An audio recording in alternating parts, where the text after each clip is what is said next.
Okay, hello everyone. I was wrong about Trump and about the US.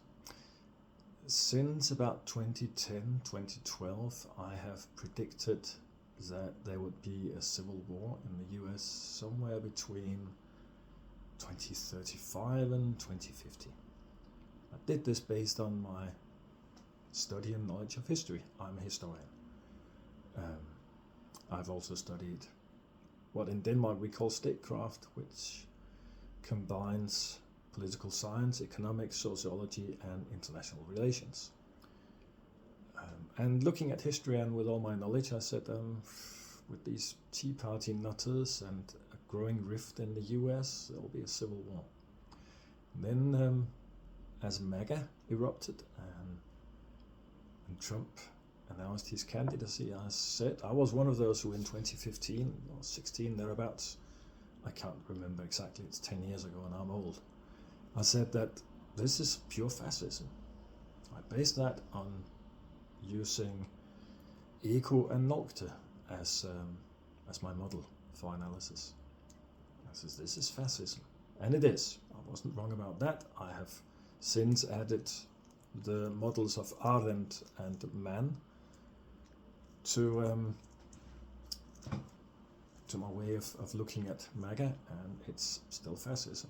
It also really loves Putin, who's a fascist.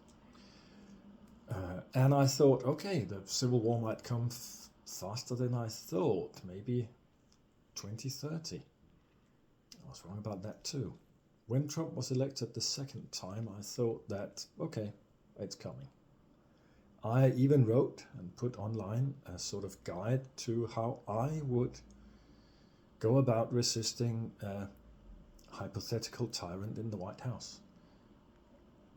Because I have spent a lot of time at university and after studying guerrilla and insurgencies and that sort of thing. And I adapted that knowledge to current days with the extended surveillance and stuff. So I thought, it's coming, this is going to be ugly. And nothing happened. Nothing happened at all. And my mind started working. What the fuck?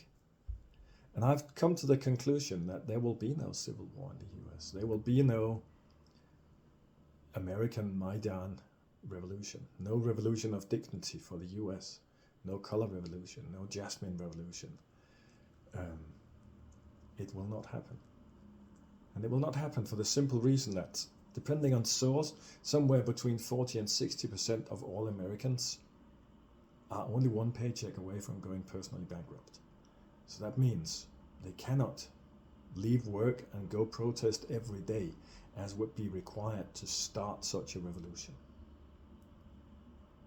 It will not happen, because Americans are slaves just as the Russians are. Americans are slaves to the dollar. Also, most Americans don't really care about what happens in Washington. It's really far away. They have enough struggling with their day-to-day lives. They don't give a shit about what happens far away or who rules over them. And thus, a fascist dictatorship will not be resisted by Americans. And the rest of us, well, we're not strong or rich enough. We don't have the nukes. So I was wrong. There will be no American Civil War. I hereby proclaim it. Because the American population cannot afford to protest and to go to civil war. Yeah, that's it.